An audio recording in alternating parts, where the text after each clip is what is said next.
The great hall of the Galactic Council buzzed with voices from 47 different species. Ambassador Jake Morrison stood at the speaker's platform, watching alien faces that showed everything from curiosity to barely hidden contempt. 3 years of trade restrictions had led to this moment. 3 years of the Council slowly tightening its grip around human colonies scattered across the galaxy. Council Prime Zethkar rose from his elevated seat. The insect-like being's forearms gestured dramatically as his voice filled the chamber. Through translation devices, the human species has reached a crossroads, he announced. For too long, your expansion has proceeded without proper guidance. Your colonies disrupt established trade routes. Your methods threaten the delicate balance we have maintained for thousands of years. Morrison remained perfectly still. Behind him sat the only other humans in the chamber: Admiral Kate Sullivan, Dr. Ben Rodriguez, Director Lisa Hayes, and Captain Alex Turner. 5 people to represent all of humanity. The other species had brought dozens of delegates, advisors, and support staff. The humans had arrived 3 days ago in a single small ship. The Council offers humanity a choice, Zethkar continued. His compound eyes gleamed under the chamber's bright lights.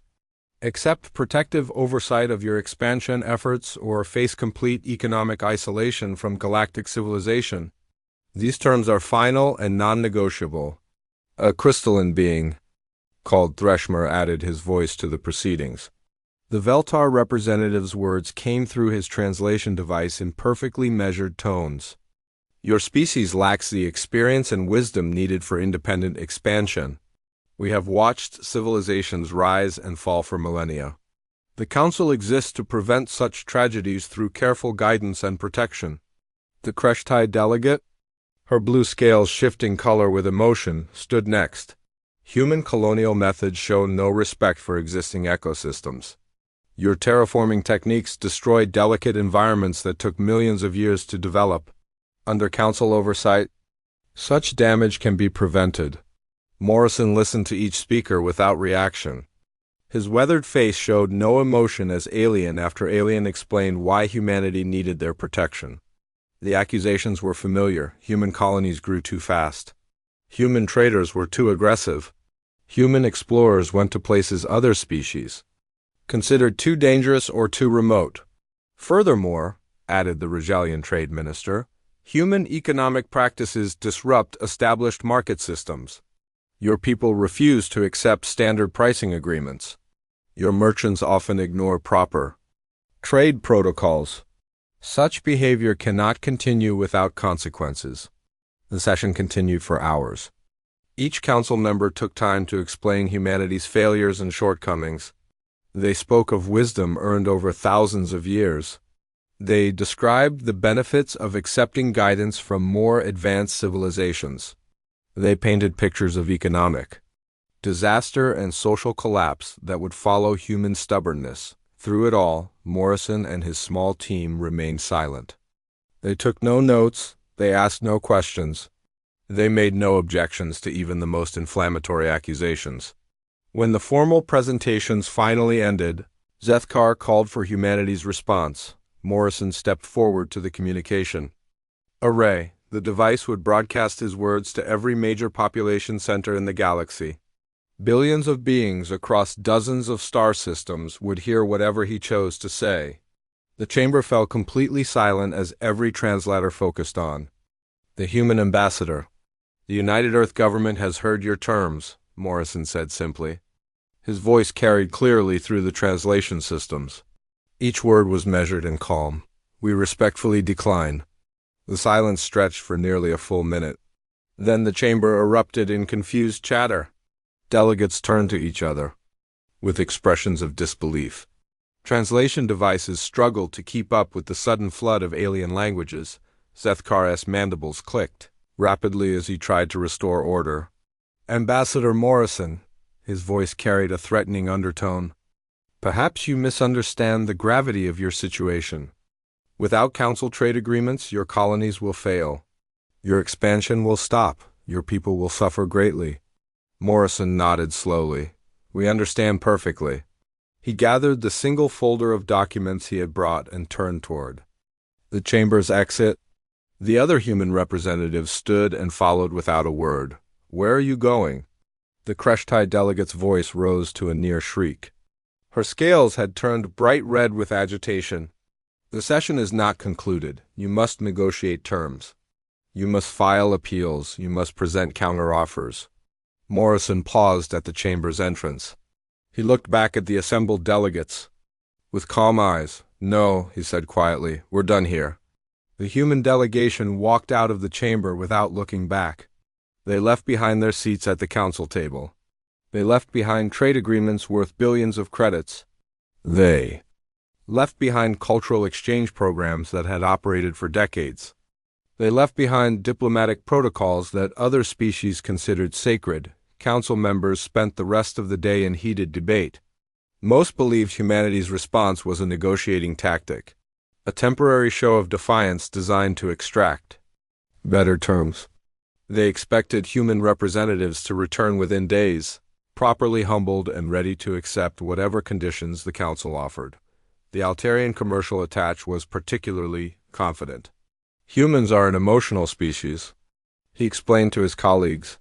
"This outburst will pass quickly when they realize the economic consequences of their actions. No civilization can survive in complete isolation." The Mathilian defense minister agreed. "Human military capabilities are limited to local system defense. Without access to our industrial bases, they cannot maintain their fleet or expand their territory. They will return begging for our protection within months." As the debate continued, the human ship departed from council space. No farewell messages were transmitted. No promises of future contact were made.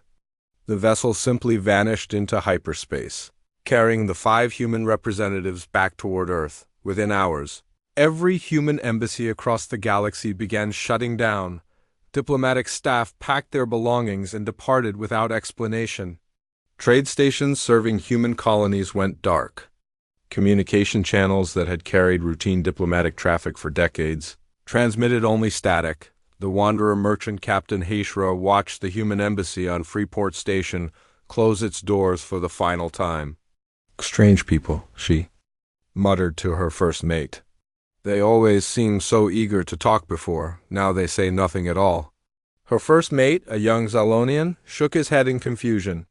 "My uncle trades with human colonies in the Kepler sector.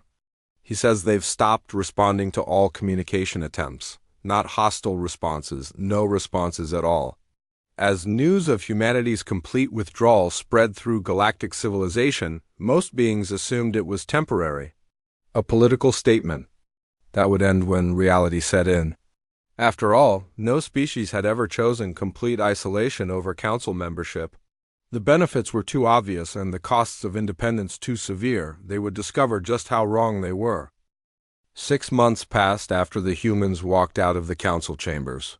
Trade Minister Vortheg stood in his office on Nexus Prime, staring at screens full of empty shipping routes.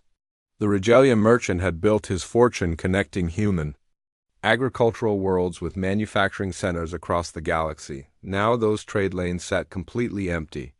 "It makes no sense," he muttered to his assistant, a young Altarian named Quiln. "They cannot survive alone. Human colonies need imported materials for their factories. Their technology depends on rare elements we control. Where are the desperate calls for help?" Quiln highlighted several entries in the trade database. "The concerning part is not just their withdrawal from our markets, sir. Human merchant vessels have stopped all contact with our shipping networks. No requests for passage rights. No fuel purchases at our stations. No emergency calls. They have simply vanished." The first hints that something unusual was happening came from independent traders. These were species not part of the council but who depended on council trade networks for survival. Captain HFY was a wanderer whose people had no homeworld. She brought strange news to the monthly traders meeting on Freeport Station. "I was carrying grain to the Kepler sector when my navigation system failed," she told the gathered merchants. Emergency protocols said the nearest port was a human colony called New Denver. I expected them to turn me away since everyone knows they went isolationist. Other traders leaned forward, hungry for any information about humanity's mysterious Behavior. Independent merchants had been hit hard by the sudden loss of human trade routes. They not only helped repair my ship, but refused payment, HFY continued. The portmaster was a woman named Carol Peterson. She said they were happy to help any traveler in need. But when I asked about regular trade, she politely said no, said they were managing fine on their own. A Zelenian trader named Krexpol clicked his claws nervously. Managing fine? Impossible. New Denver needed imported deuterium for their power plants. Without council trade, they should be facing energy shortages by now. That's what I thought too, HFY replied. But their cities were fully lit, their space stations looked like they were expanding, and their defensive platforms had been upgraded significantly. Back on Nexus Prime, Intelligence Director Salvi received similar reports from across the galaxy. Human colonies that should have been struggling were instead thriving. Industrial output seemed to have increased rather than decreased. Most puzzling of all, human ships had been spotted in deep space regions that were supposed to be uninhabitable. They have discovered something, she reported to the Emergency Council meeting. New technology, new resources, or new allies. Their behavior suggests confidence rather than desperation. Council Prime Zethkar waved his upper arms dismissively. Impossible. We have complete data on human technology. They lack the scientific infrastructure to achieve major breakthroughs alone. This is a bluff designed to force new negotiations. Then why haven't they attempted contact? Trade Minister Vorthak pressed. Economic pressure only works if the target knows about it. Human colonies should be sending desperate messages by now. The answer came 3 weeks later when a council survey ship encountered a human exploration vessel in the Veil Nebula.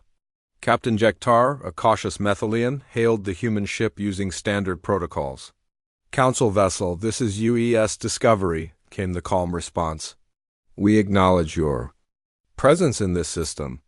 Discovery, this is Captain Jektar of the CSS Meridian. We are conducting routine surveys. Do you require any assistance? Negative, Meridian. Discovery is operating normally. We will clear the system shortly to avoid interfering with your survey. As the human ship prepared to leave, Jektar tried one last approach. Commander, are you authorized to discuss renewing diplomatic relations between our governments? The human response was polite but final. Captain, such discussions are above my authority. Safe travels. The Discovery vanished into hyperspace, leaving Jektar with more questions than answers.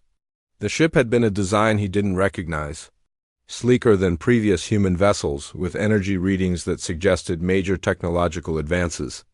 When his crew analyzed the traces left by the human ship's departure, they discovered something that would haunt Council leadership for months: the Discovery's hyperspace. Entry had been achieved using a drive system that should have been beyond human capabilities. Meanwhile, across the galaxy, the consequences of humanity's absence began creating problems no one had anticipated. Admiral Nashta of the Hegemony Defense Force stared at tactical displays showing increased pirate activity throughout the Orion Arm. Explain how this happened, she demanded of Colonel Rixva, her intelligence chief. The reptilian officer manipulated the display, highlighting affected trade routes. The problem began in sectors previously patrolled by human merchant ships. Their vessels traveled in armed convoys. Pirates avoided those regions because humans fought back instead of surrendering cargo, Nashta nodded grimly. Human merchants had gained a reputation for aggressive responses to piracy, unlike most civilized species who accepted robbery as a business cost. Humans seemed to take theft personally. When human traffic stopped, pirates moved into the empty space, Rixva continued. Initially, this seemed good for our shipping. No more human competition. But pirates who used to operate in remote areas have now moved into our main trade corridors. The tactical display showed a disturbing pattern. Pirate attacks had increased by 300% along major shipping routes. Insurance costs for merchant vessels had tripled. Several trading worlds reported supply shortages as shipping companies avoided dangerous areas. What about our patrol fleets? Nashta asked. Stretched beyond capacity. Human merchant vessels. provided informal security across dozens of systems. Our military patrols only covered the most critical routes. The coverage gap is massive. The situation became more complex when independent colonies found themselves caught between Council demands and their own survival needs. Governor Pete Williams of Rimward Station faced this choice when an Altarian trade delegation arrived expecting easy negotiations. "Governor Williams," said commercial attached Villanere, his blue skin shifting to formal silver patterns, "the Altarian Consortium offers extremely favorable terms for exclusive trading rights in this sector." Williams studied the three aliens across his desk. Rimward Station occupied a strategic position between Council space and the outer colonies. For decades it had prospered, serving both human and alien traders. "Exclusive rights means we couldn't trade with human colonies," Williams said slowly. "Naturally. The Council has made its position clear about continued human expansion. Colonies supporting their territorial claims face economic sanctions." Williams stared out at the docking bays below. Human freighters had once made up 40% of station traffic. Those berths now sat mostly empty. "And if we decline your offer?" Villanire's skin shifted to warning orange. "The consortium would establish competing facilities elsewhere. Your station would lose access to manufactured goods, medical supplies, and technology needed to maintain your infrastructure. You think humans can't provide those same goods?" "Governor, surely you understand reality. Humanity has isolated itself from galactic civilization. Their industrial base cannot support both their expansion and external trade. Within 5 years, they will be forced to return to Council oversight." The meeting ended with no agreement signed.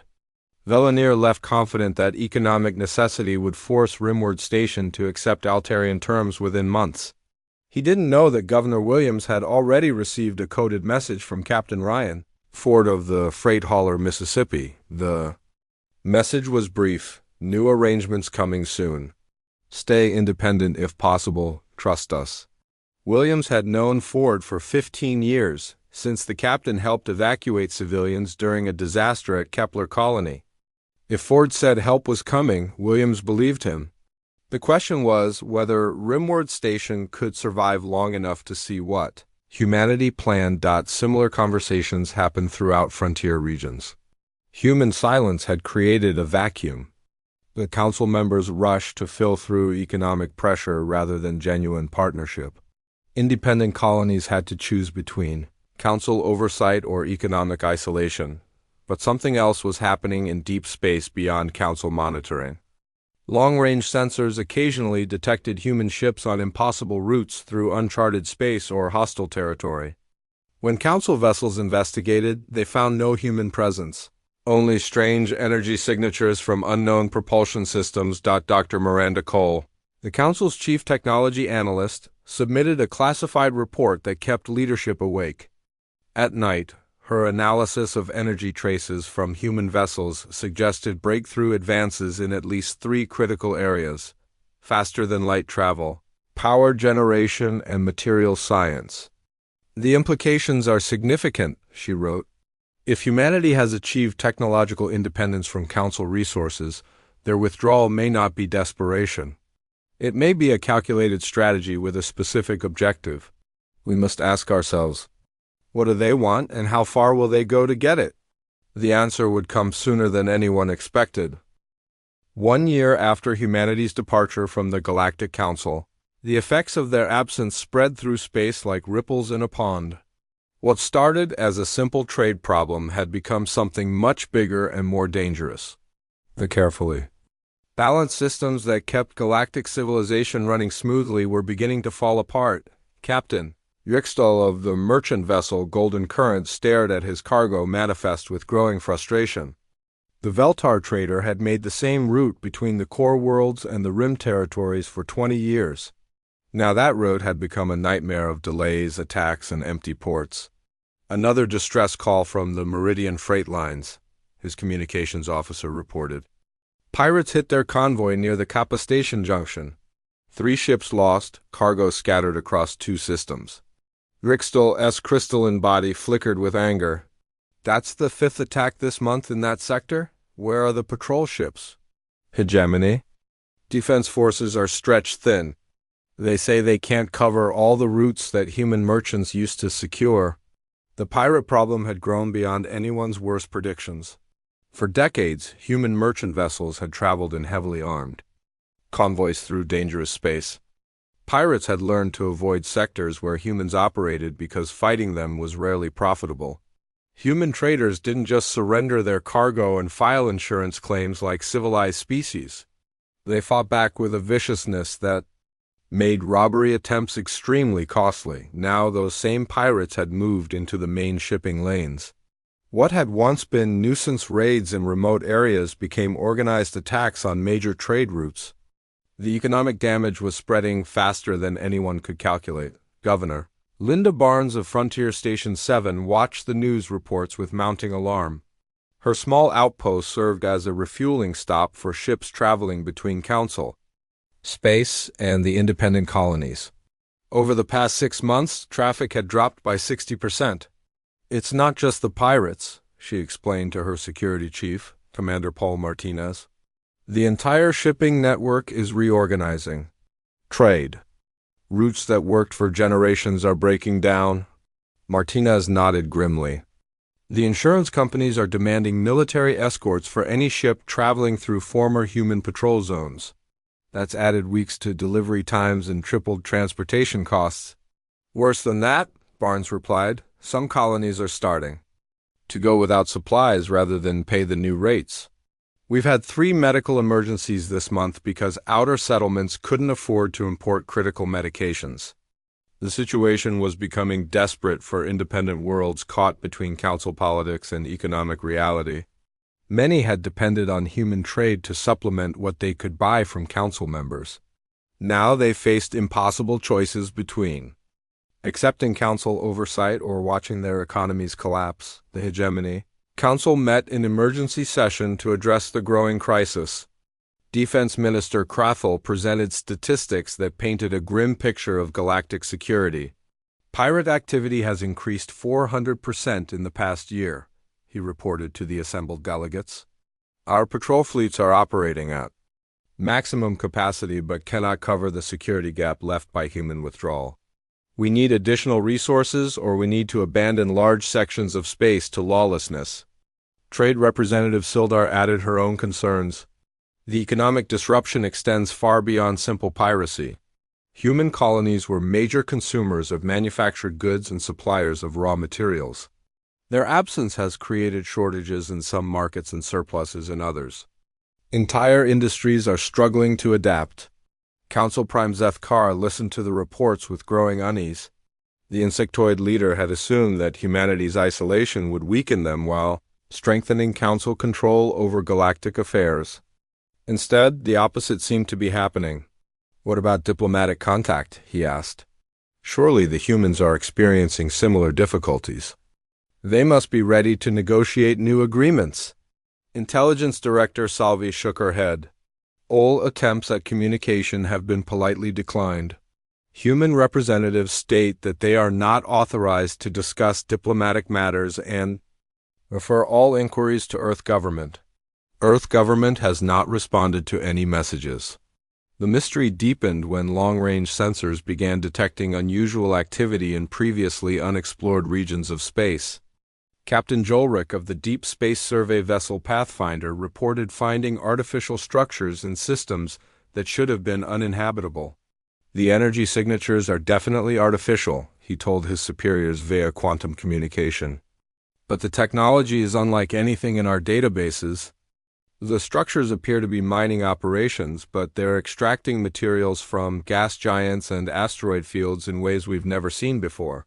More troubling was what happened when council ships tried to investigate these mysterious installations. They would approach a system showing clear signs of industrial activity, only to find it completely empty upon arrival. Detailed scans revealed no trace of the structures that had been detected from long range. It's as if they can make entire installations disappear, Jolrick reported. Not destroyed or abandoned. Simply gone, leaving no evidence they ever existed. Dr. Helena Voss, the Council's chief scientist, studied the sensor data with growing amazement. The energy patterns suggested technology that was decades ahead of anything the Council possessed. More importantly, the power requirements for such installations indicated access to energy sources that shouldn't exist. "These readings are impossible according to our understanding of physics," she told the Emergency Science Committee.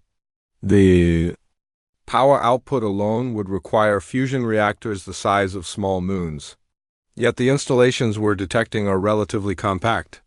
The implications were staggering. If humanity had developed new energy technologies, it would explain how their colonies were thriving without Council trade. It might also explain how they could maintain such extensive operations in deep space without visible supply lines. Meanwhile, in the Outer Rim territories, independent colonies were making their own discoveries about humanity's current situation.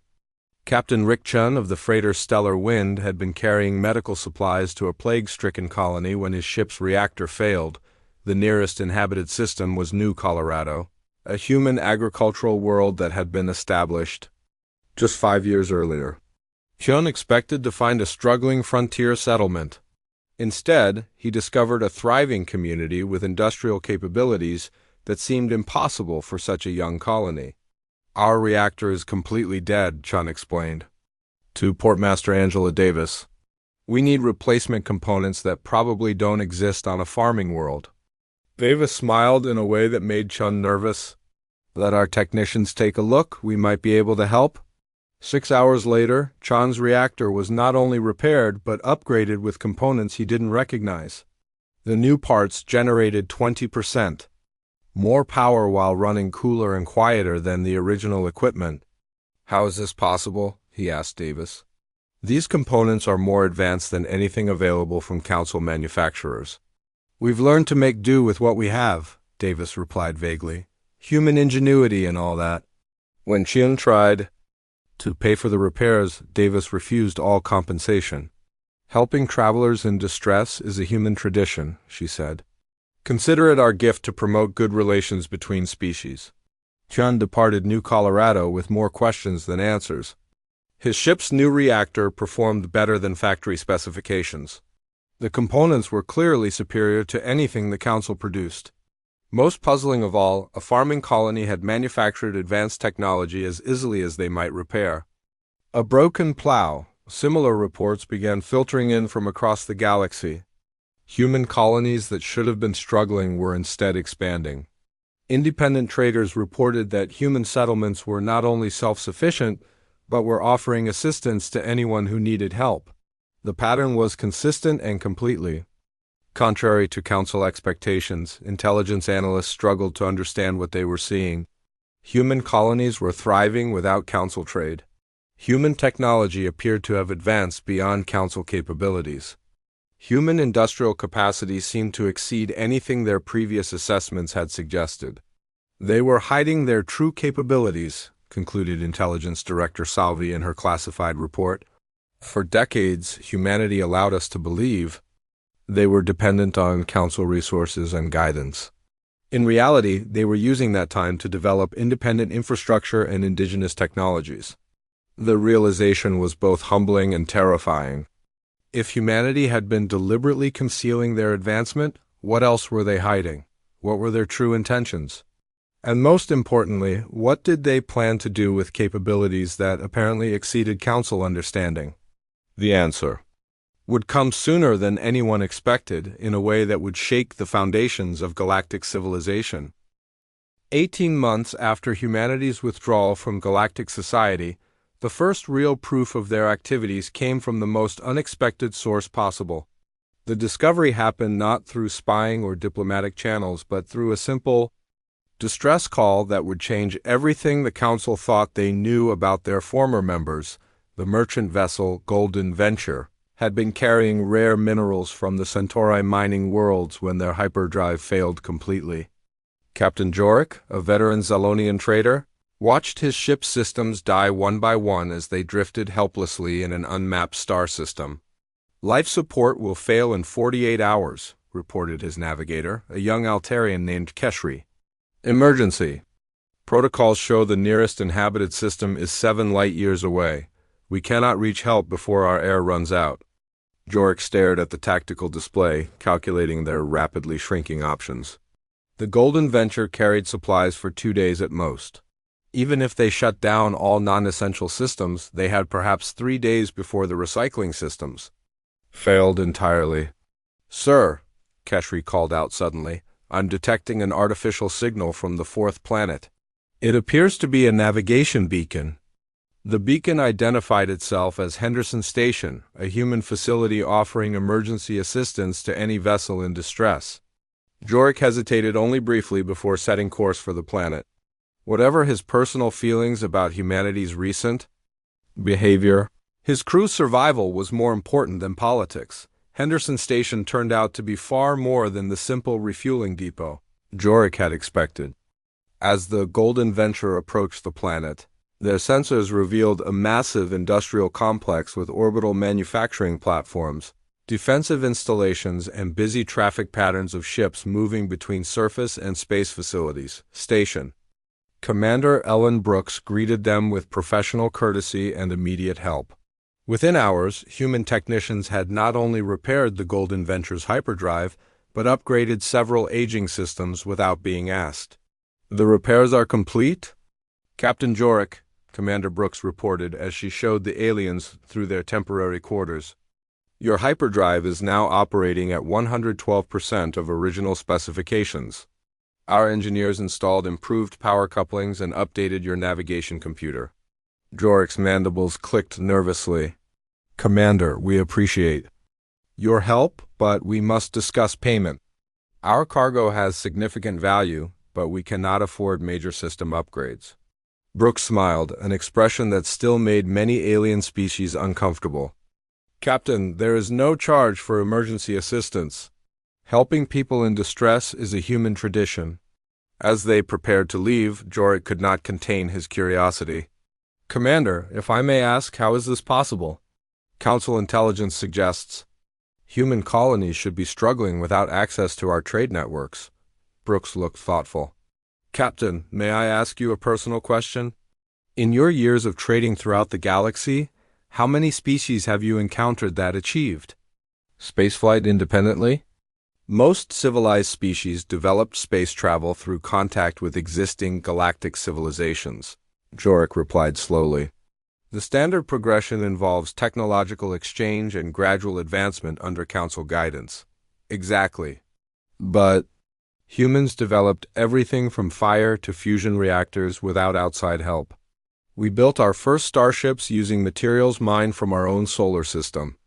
When we joined the galactic community, we brought capabilities that complemented existing technologies rather than simply adopting them."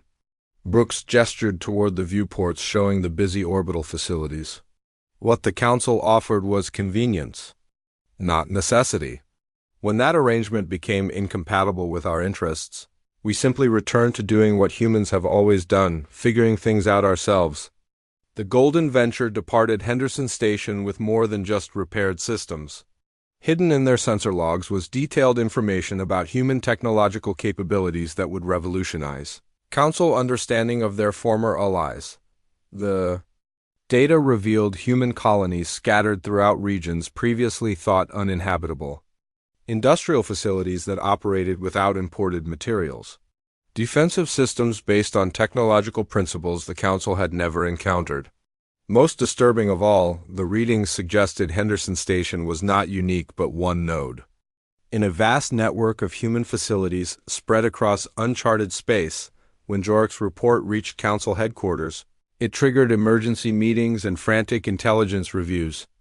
The picture that emerged painted humanity not as struggling isolated colonies, but as a rapidly expanding civilization that had been deliberately hiding its true capabilities. "They played us," Admiral Nashta concluded during the classified briefing. "For decades, they let us believe they were dependent on Council trade and technology. In reality, they were using that time to establish independent infrastructure and develop indigenous capabilities." Intelligence Director Salvi added her own disturbing analysis. "The technological signatures from Henderson Station suggest advances. in energy generation that exceed our capabilities by significant margins. If they have achieved similar breakthroughs in other fields, then they are no longer the junior partners we remember. Council Prime Zethkar showed signs of genuine concern for the first time since assuming his position. The ancient insectoid had guided galactic civilization for over a century, but nothing in his experience had prepared him for this situation. Dr. Miranda Cole, the Council's senior technology analyst, presented findings that kept the leadership awake for days. Her analysis of sensor data from Henderson Station revealed manufacturing techniques that shouldn't exist and energy systems that violated known physical laws. The power generation alone suggests they have access to energy sources we don't understand, she reported. The manufacturing capabilities indicate they can produce materials with properties beyond our current science. Most concerning of all, the defensive systems show technological principles that our weapons cannot counter. The implications were staggering. If humanity had spent decades secretly building an independent civilization while maintaining the appearance of Council dependence, what were their true intentions? Why had they revealed themselves to Captain Jorik's crew? And most unsettling of all, what else were they hiding? Reports began flooding in from across the galaxy as other traders, explorers, and survey teams encountered human facilities in impossible locations. Mining operations in asteroid fields that should have been unreachable. Agricultural stations on worlds that should have been uninhabitable. Research facilities and systems so remote that getting supplies to them should have been economically impossible. Each encounter followed the same pattern. Humans offered assistance to anyone in distress, refused payment for their help, and politely declined opportunities for regular trade or diplomatic contact. They were friendly but distant, helpful but secretive, the Wanderer merchant captain. Deschla reported finding a human scientific station studying phenomena inside a black hole's event horizon. The Rigelian explorer Vexter discovered human agricultural facilities, producing food in systems with no breathable atmosphere. The Methilian survey Captain Lochvin encountered human mining operations extracting materials from the cores of gas. Giants! It's impossible, Trade Minister Vorthuk declared during another emergency session. The energy requirements alone for such operations would exceed the total output of most star systems. Where are they getting the power? How are they building these facilities? What technology are they using? Intelligence Director Salvi had no answers, only more disturbing questions. Every encounter suggests they have solved fundamental problems that we consider impossible.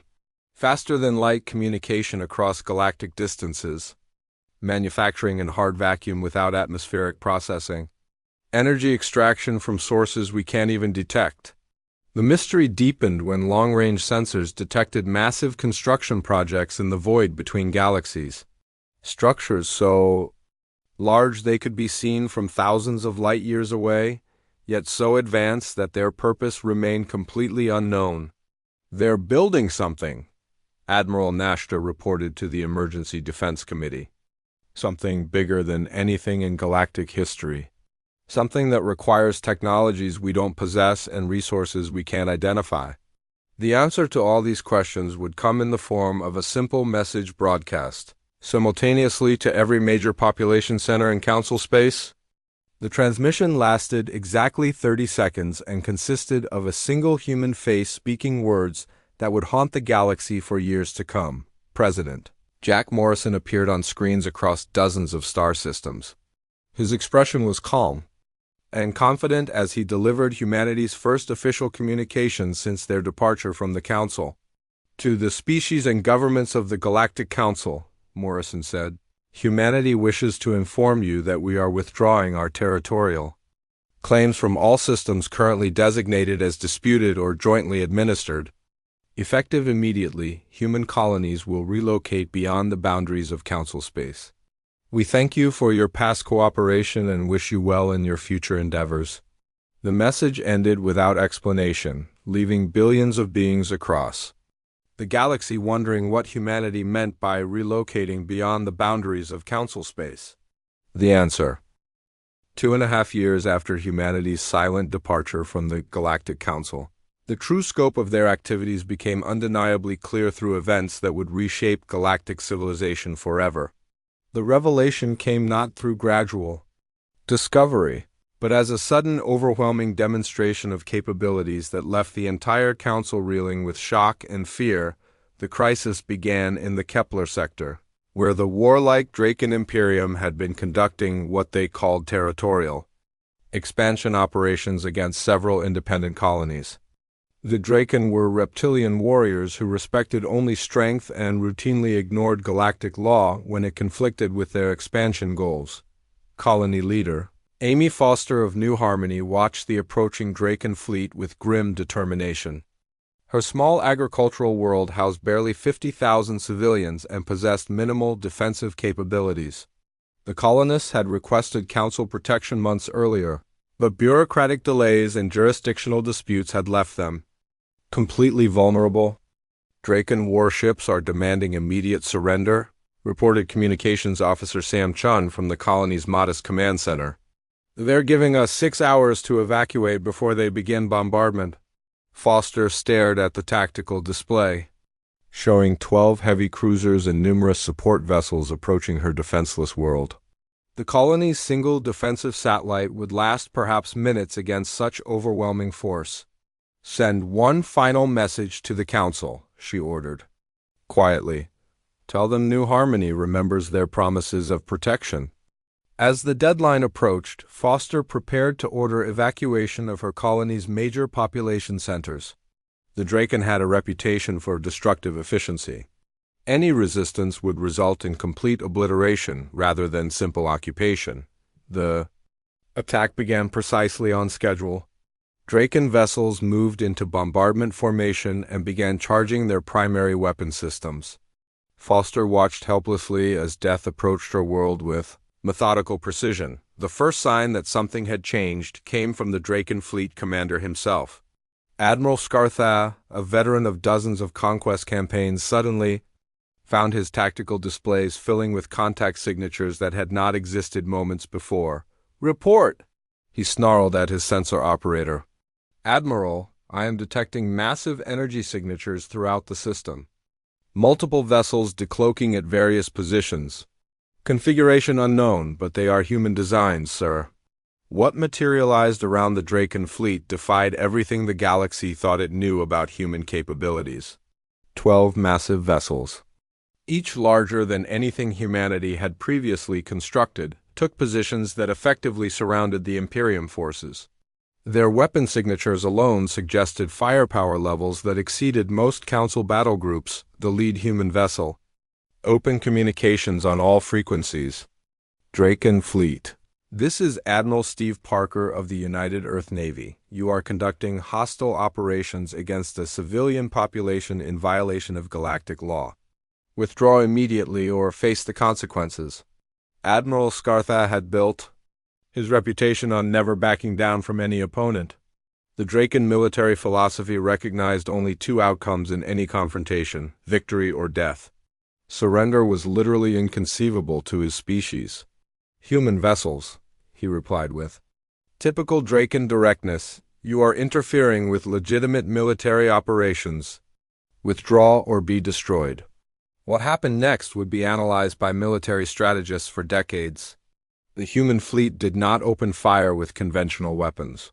Instead, they demonstrated technological capabilities that redefined what was possible. In space combat, energy beams from the human vessels passed harmlessly through the Draken shields and selectively disabled specific systems. Hyperdrive engines shut down without explosions. Weapon systems simply stopped functioning. Life support continued operating normally, but everything related to combat capability ceased to exist. Within 10 minutes, the entire Draken fleet had been rendered completely helpless without a single casualty on either side. "Admiral Scartha," came Admiral Parker's voice over the communication system, "your vessels are now incapable of further hostile action. You have two choices: accept escort out of this system under human supervision, or remain here indefinitely as monuments to the consequences of threatening civilian populations." The Draken admiral, faced with the impossible reality of total Defeat without actual combat chose pragmatic survival over warrior pride. His fleet accepted escort to the edge of the system, where they were released with all systems restored except their weapons arrays. News of the Kepler incident spread throughout the galaxy within hours. For the first time in galactic history, the Draken Imperium publicly announced the suspension of all expansion operations, pending strategic reassessment of changing galactic conditions.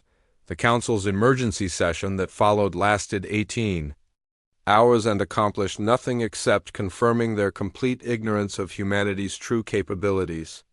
Intelligence estimates suggested the human vessels had demonstrated technology at least 50 years, beyond anything in Council databases. How is this possible? Demanded Trade Minister Vorthak. 3 years ago, human industrial capacity could not support a single heavy cruiser construction program. Now they deploy battle groups that make our finest warships obsolete? The answer came in the form of another message from President Morrison, this one transmitted exclusively to Council leadership. The communication was brief and matter-of-fact, delivered in the same calm tone that had characterized all human diplomatic contact. To the Galactic Council leadership, Morrison began, humanity wishes to clarify recent events in the Kepler sector. Our intervention was conducted solely to protect civilian populations from unprovoked aggression. We have no territorial claims in that region and no intention of establishing permanent presence there. He paused, looking directly into the camera with eyes that held no malice, only certainty. For the past century, humanity has participated in galactic civilization while maintaining our independence and developing our indigenous capabilities. When Council membership became incompatible with our values and objectives, we chose to pursue our own path rather than compromise either our principles or your sovereignty. The message continued with information that would reshape galactic politics forever. Humanity has established new colonies beyond the galactic rim, in regions previously thought uninhabitable. We have developed technologies and capabilities suited to our specific needs and circumstances. We harbor no aggressive intentions toward any species or government, but we will not permit the destruction of civilian populations when we have the capability to prevent it. Morrison's final words carried implications that would haunt the Council for years to come. The galaxy is vast, with room for many different approaches to civilization and governance. Humanity has chosen our path. We respect your right to choose yours. We ask only that you extend the same courtesy to others, particularly those who cannot defend themselves. The transmission ended, leaving the Council leadership staring at a blank screen and confronting a reality none of them had imagined possible. Humanity had not simply left the galactic community. They had evolved beyond it. They had become something new, something unprecedented in galactic history, a truly independent civilization with the technological capability to enforce their own moral standards. The fear that gripped the Council chambers that day was not fear of human aggression or territorial expansion. It was the far more unsettling fear of irrelevance. For millennia, the Council had defined the parameters of galactic civilization. They had assumed that technological advancement and social development followed predictable patterns under their guidance. Humanity had proven that assumption wrong. They had demonstrated that alternative paths were not only possible but could lead to capabilities that exceeded Council achievements. Most disturbing of all, they had done so while maintaining moral principles that made them willing to intervene on behalf of others. As Council Prime Zethkar adjourned the emergency session, a single question hung in the air: if humanity could achieve such advancement independently, what did that say about the necessity and relevance of the Galactic Council itself? In the months that followed, independent colonies throughout the galaxy began looking toward the darkness beyond the galactic edge with new hope, wondering what other impossibilities humanity might have achieved among the stars. Reports filtered in of human vessels appearing wherever civilian populations faced threats from pirates, raiders, or aggressive governments. Each intervention followed the same pattern: swift, decisive action followed by immediate withdrawal with no territorial claims or demands for Compensation? The council had thought they understood power, politics, and the natural order of galactic civilization.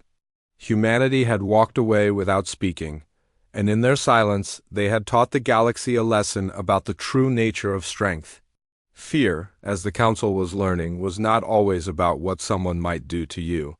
Sometimes, the most profound fear came from realizing that someone no longer needed you at all.